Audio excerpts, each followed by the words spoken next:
Alors le 8 septembre, le Conseil constitutionnel a donc validé 5 candidatures pour cette élection présidentielle. Alors n'y figurent pas les chefs des deux principaux partis d'opposition, Laurent Gbagbo et Tidjane Thiam, ni même celui du Front populaire ivoirien, Pascal Affi N'Guessan. Alors face au président sortant Alassane Ouattara, il y aura donc 4 candidats, dont vous. Alors quand le Conseil constitutionnel a rendu sa décision, vous avez salué son travail sérieux, son bon travail, avez-vous dit, je reprends vos mots. Alors, est-ce que c'est du bon travail quand ni Laurent Gbagbo, ni Tidjane Thiam, ni Pascal Affi N'Guessan, ni même Charles Blé Goudet ou même Guillaume Soro seront candidats? J'ai salué le travail que le Conseil constitutionnel a fait parce que nous avons pour une fois écouté le Conseil constitutionnel, donné ses justificatifs, donné les critères de sa décision. C'est surtout ça que j'ai salué. Maintenant, c'est vrai, les autres ne sont pas candidats. C'est un problème que nous avions posé depuis longtemps, mais c'est un problème dont la solution ne pouvait être que politique.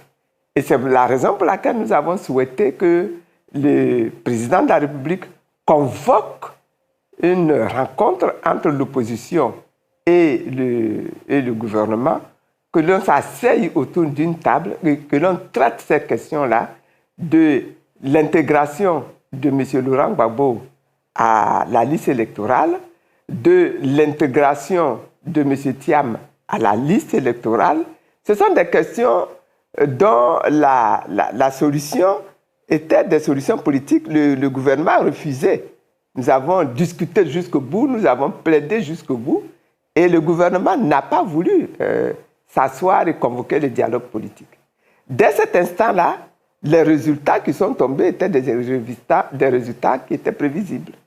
Alors, est-ce que vous continuez de réclamer que Laurent Gbagbo et Tidjane Thiam soient réintégrés au scrutin, et est-ce que vous soutenez la mobilisation populaire qu'ils semblent appeler de leur vœu?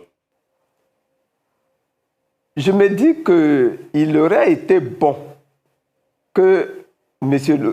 Tidjane Thiam et M. Laurent Gbagbo soient sur la liste électorale. M. Laurent Gbagbo, parce qu'il a été condamné à 20 ans de prison et ses droits civiques ont été également enlevés. Donc, il se retrouve avec un casier judiciaire qui est chargé et qui l'empêche d'être inscrit sur la liste électorale.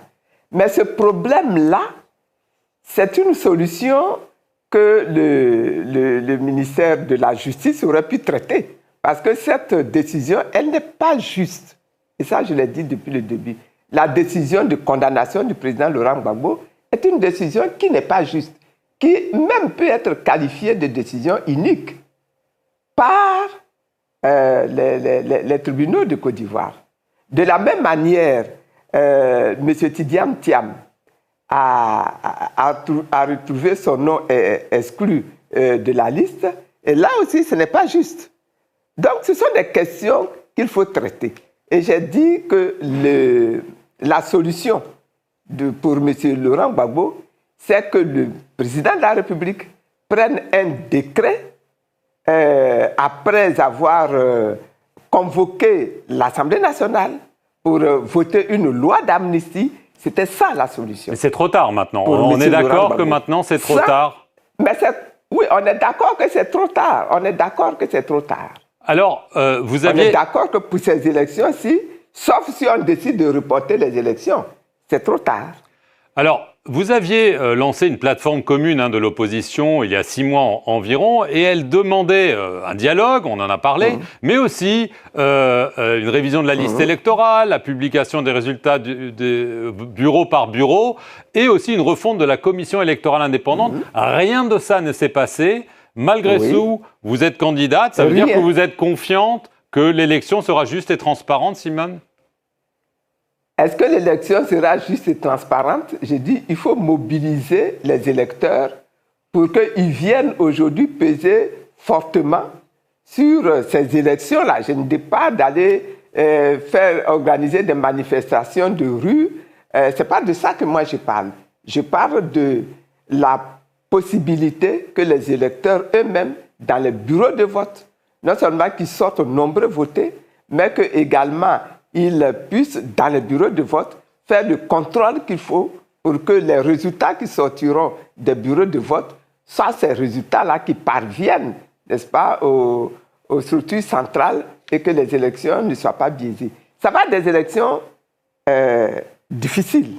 De toute façon, toutes les élections sont difficiles, mais celles-ci vont être encore plus difficiles pour la simple raison que nous n'avons obtenu aucune des réformes que nous avons souhaitées, nous n'avons obtenu la prise en compte d'aucune de ces réformes. Alors, justement, Tidjane Thiam... Tel que l'éléphant est couché, c'est comme ça qu'il faut le dépecer. L'éléphant est couché de cette façon-là, il faut le dépecer de cette façon. C'est difficile, mais il faut le faire.